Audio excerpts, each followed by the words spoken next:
r/AskReddit. Ex-cons, what is the most ducked up thing about prison that nobody knows about? Con-employee relationships can be sneaky. When I was going through training to work in the prison system, I thought I'd never be caught dead doing favors or being friendly with an inmate. Eventually, after seeing the same inmate every day for months, cleaning your office, taking the trash, you realize they're human too. He wears a cross around his neck. He carries a bottle of adobo in his pocket for mealtime. He's active in church. He's a painter and loves pigeons. You find out his hobbies and bits about his life, and soon you see about getting him an extra blanket or a new pair of shoes, and you forget he stabbed his wife 9 times. Edit. Pocket not poker. Former prison librarian here. Dental care. Dentists won't fill your teeth. They will just pull them. No caps. No implants. Race. Prisons are still self-segregating in a lot of ways. When I worked in a prison in WV, one dorm had a black TV, controlled only by black inmates, and a white TV, controlled by only white inmates. On a culture, if you call someone a name or steal from them, the other person must retaliate to save honor. As a result, you will see a lot of black eyes in prison. Postage stamps are a form of currency. Many prisons censor what books come into the institution. At one prison I worked in, The Art of War by Sun Tzu was banned simply because of the title. I assure you that no one in admin had ever read the book.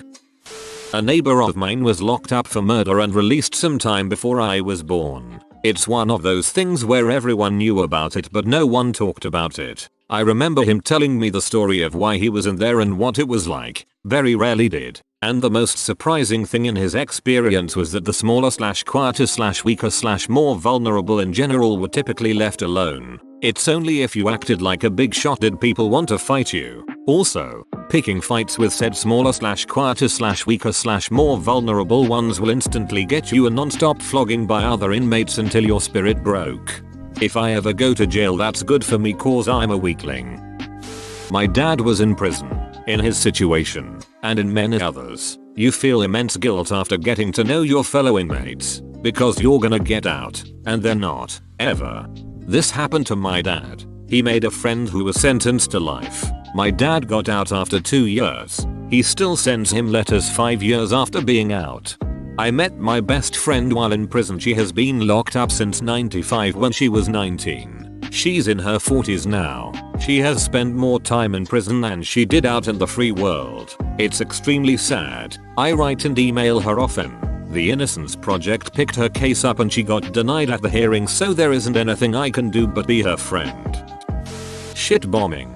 I had a friend go to prison for a drug-related crime. He had his own cell and stuck to himself for the most part. Another inmate shit into a water bottle and filled it to the brim with water and mixed it up into a slush. Said inmate then took the water bottle to my friend's cell, placed at the slit at the bottom of his cell door, and ducking stomped on it. Shit water sprayed absolutely everywhere, while my friend was in the cell too.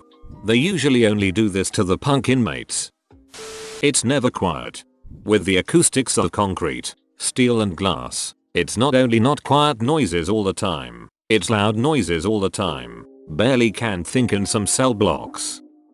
My friend's father worked in a prison. He had to quit because some co-workers neglected to give a woman her bipolar medication just so they could see what happens. I don't know if it's much of a secret, but they didn't give some women sanitary products, so the women had to free bleed and they'd get mad when their uniforms got stained. Lots of officers sleeping on the job.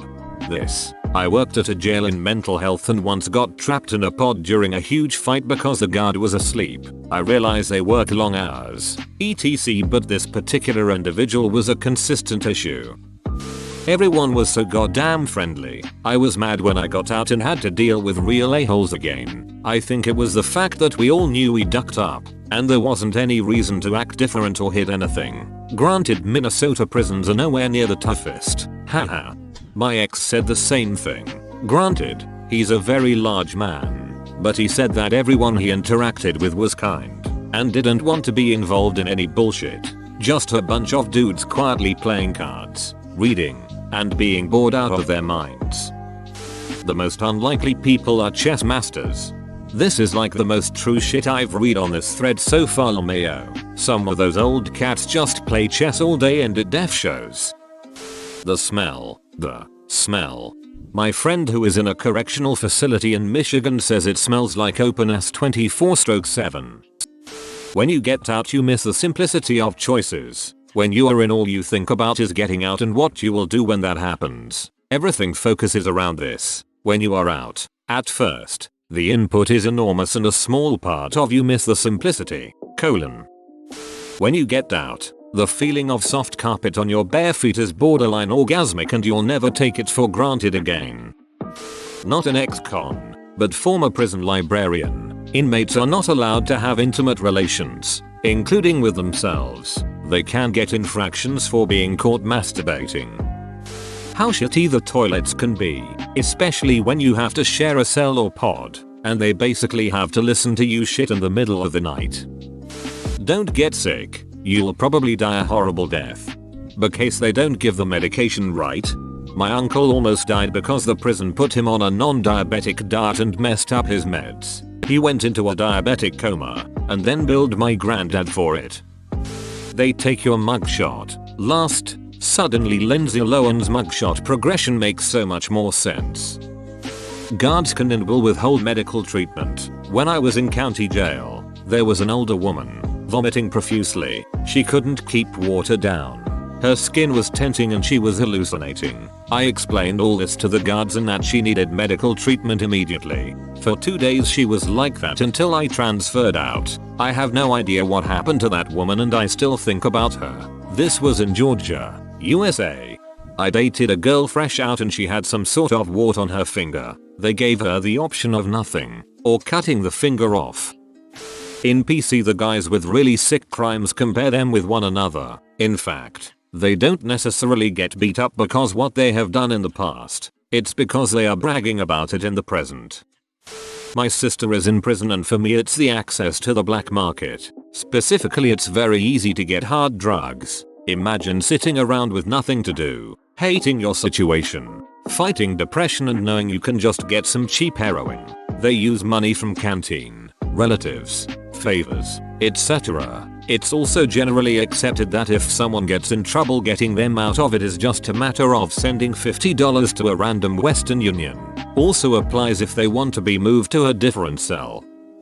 On a slightly lighter side, a sort of family friend recently got out of prison after 18 years for holding up a gas station for drug money. My uncle was his friend and when the guy got out my uncle said, "Man, there's this show you're gonna love called Game of Thrones." The guy laughed and said he was current on it. The in-prison black market was his source for a tiny 2-inch battery-powered screen and micro SD cards with the episodes on it. Every now and then it would be confiscated as contraband and he'd have to save up for a month to buy another. He also had a prison cat that knew to leave his cell before morning activities and to come back after lights out. He'd feed it little chunks of meat he smuggled out of the mess hall. One big thing for him was making sure to train the cat who to go to next because there's definitely some people that would have killed it just for the unique experience. Edit. Humorously enough, my brother found the post and corrected something. He says the tiny little TV was something they were allowed to have, but the SD cards were what was contraband. Apologies for the mistake. You never wake up feeling safe, ever. There is so much hanging over your head that you may not be in control of that. The stress level is through the roof. For a non-Western prison in an anonymous country, they keep statistics on inmates, but often report false cause of death. When a prisoner is found tied to a bed beaten to death, he would be checked into hospital for a week before they finally report his death due to natural causes like cardiac arrest or dehydration. Administration staff do not want to get involved in keeping order, so they have a group of prisoners they elect to do it for them. This means this group gets special privileges from administration staff, where they turn a blind eye to abuse for the sake of keeping order. The ruling group gets unlimited power to extort, abuse and otherwise exploit everyone else, as long as they keep violence and the rest of the population down. The official staff keeps a distance and away from harm, but the rest of the prisoners are subject to a ruthless gang. The administration staff only interferes if their elected group does not keep order, which is when they elect a different gang to the role. Administration staff will manipulate rebellious inmates, They will create sympathy between the inmate and themselves and encourage them to stand up for what's right. They say they have a plan to help and continue meeting with these inmates. But any inmate that has repeated meetings with administration staff is seen as a tattletale that reports other inmate offenses. When others find out they meet with administration regularly, they do not last long. This is how the official staff remove people that rebel against the system. Then they report their death as a natural cause. 1 week later, everyone knows to stay out of this business. But sometimes people get trapped. Inmates will accuse other inmates they don't like of being tattletales to get them removed. They have no way out. They cannot go to the administration staff because they keep this system alive, and they cannot communicate with the outside world because all communication is intercepted. My husband spent a little time in prison. He's been out now for 6 years. One thing I always found interesting is everything can be currency in prison. And I mean everything. From cigarettes to any extra food from commissary, socks, deodorant. There's an intricate trade system, and anything that's not your basic scrubs or what they give you walking in the door has a value. Not exactly a secret, but prisons make $$, $$, off commissary. Many PPL think the prison system purposely underfeeds its inmates so they are more compelled to buy off them. $1.50 for 75-cent pastries. Ramen packs for $1, prob .33c per. $10 for $1 long johns, etc. Also the insane costs for phone calls. Not me, but my mother. They had to put her in her own area because she was pregnant and people kept threatening the baby. It also happened that her cellmate was a woman who boiled her child alive and ate it. Which this happened before the woman went to jail, not during the time she was incarcerated. Edit. I should have said in the beginning it was a county jail, not big time prison. Edit 2. Spelling edit 3. Had to add in a time reference for the cannibal woman because some people don't know how to read properly. I'm not an ex-con, but I have a friend incarcerated. There have been multiple deaths at her facility due to medical negligence by staff. A few months ago, an inmate was rolling around on the ground screaming in pain, only to have staff laughing at her. She then died there an hour or two later. This is not the first time such a thing has happened. The US government will often outsource medical care to another company, for example a company somehow specializing in travel insurance. To quote her about the most recent death, the other inmates that witnessed this said the medical staff laughed while this lady laid on the floor gasping for breath. And this is not the first time this has happened. I've seen it so many times since I've been here, and it is disturbing, scary, and we are powerless to do anything. The whole situation is screaming to be picked up by a local news service. Something else that came to mind was the lack of education some of these incarcerated women have, both in general and even about their own bodies. With one girl pouring industrial cleaning product inside her vagina. 2. Clean it, duck. The most ducked up thing is that the real punishment starts after you get out of prison. Granted, most of the guys in prison have been in and out for years and are lost causes. In prison, they offer you time off to do drug counseling, attend AA or college or even Latin drumming classes. The point of all this programming is to rehabilitate you for when you come out, but it means shit when you get out. There is no housing or job or family waiting for you at the gates. Just $200 and a warning to check in with your PO 300 miles away in 48 hours. It's no wonder why so many of these men and women end up back in prison. But there are a few who want to get their life together. And it's hard, if not impossible. I made a mistake and it got me 2 years in prison. I am a college grad and was about to finish graduate school and had a nice corporate job. I'm not a druggie and obviously not a gangbanger. I've been out a year and no respectable professional business wants to hire a felon regardless of your qualifications. I get it. When I'm being offered a $60,000 yearly job at multi-billion-dollar corporation,